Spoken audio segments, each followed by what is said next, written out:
guys, DMO73 here, bringing you some more spoiler coverage. Today we're talking about more of the red cards, as well as a couple cards that have been sent out and revealed to some players over in the other side of the world from the Moonlit Savior spoiler release. So let's go ahead and jump right in.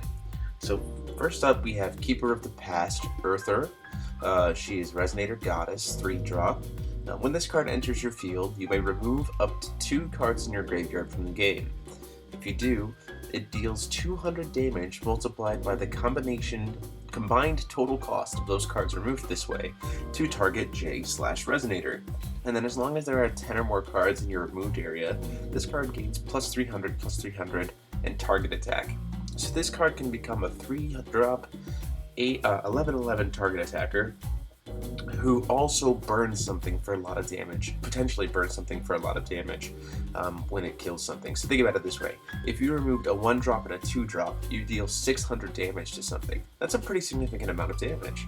And for a 3-drop, already being 8/8, that's got some oomph to it. Definitely going to go into an Allosaurus deck, that wants to have those cards removed from the game. But this card is a very heavy hitter, and I definitely think it's going to see a lot of play. Especially since it can target J/Resonator, so it can kill rulers. It can kill J rulers if the stuff that you're removing is powerful enough. So that's pretty awesome. Next up, we have Keeper of the Present, Verdandi. So 1-drop, 100 Goddess. When this card enters your field, you may remove a card in your hand from the game, and if you do, you draw a card.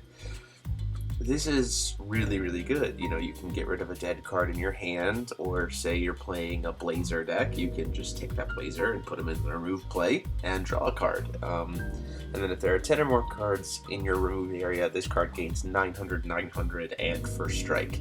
So this can become a 1-drop 1k with First Strike. That's massive. That is massive. Sure, the power comes from the later game, but even that idea to be able to cycle while still fueling Allosaurus is still pretty awesome. And then we have the Keeper of the Future, Skuld, 2-drop, Resonator Goddess, 5/5. When this card enters your field, remove the top 2 cards of your main deck from the game, and then this card deals 100 damage multiplied by the combined total cost of those cards to target J/Resonator. And then as long as there are 10 or more cards in your removed area, this card gains +3/+3 in swiftness. So it can become an 8/8 swiftness 2-drop that burns something when it enters the board, based on what your top cards are. So if you play this deck kind of more on the high end, more of a control deck, you're going to have cards that have higher costs. So naturally, these Skuld and Earther are going to have more of an impact. So very, very good stuff. I think it's really, really awesome that it's using the whole idea of Beldandy and Skuld. For any of you guys who are like the Oh My Goddess anime fans or stuff like that, it's just really cool, kind of unique twist on the lore between those 3. So I'm pretty excited about it. And then we move on to some of the spells.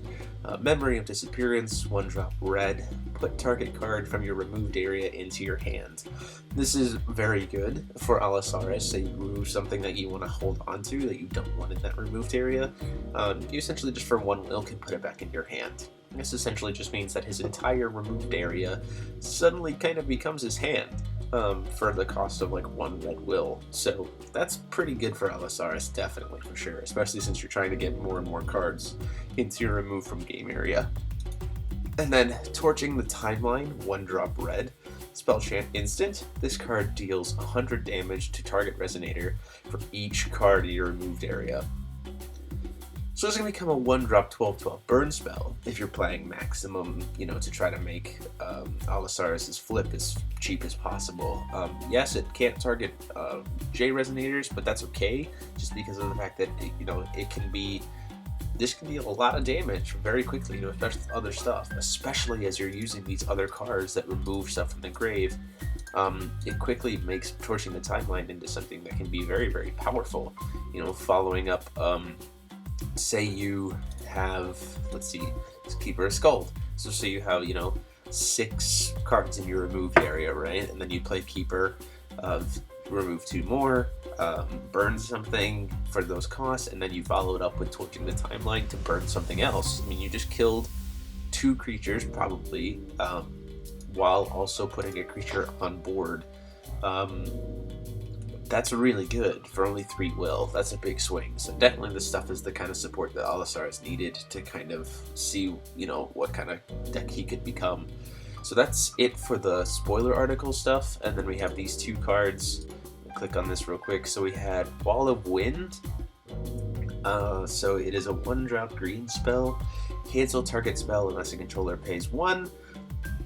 So that's pretty awesome. That's pretty crazy. But the fact is, you know, we have a lot of regalia that can produce will now, so it's not like necessarily I'm going to hold on to this and prevent your first turn.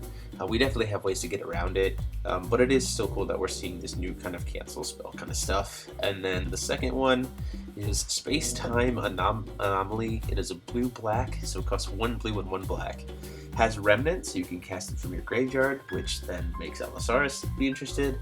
And then target J/Resonator gains -5/-5 until the end of the turn, and you draw a card. Those are pretty crazy. That is a pretty crazy spell. The fact that it replaces itself, it can be cast twice, draws you the card twice, and can target J/Resonator. So some pretty powerful stuff got spoiled today.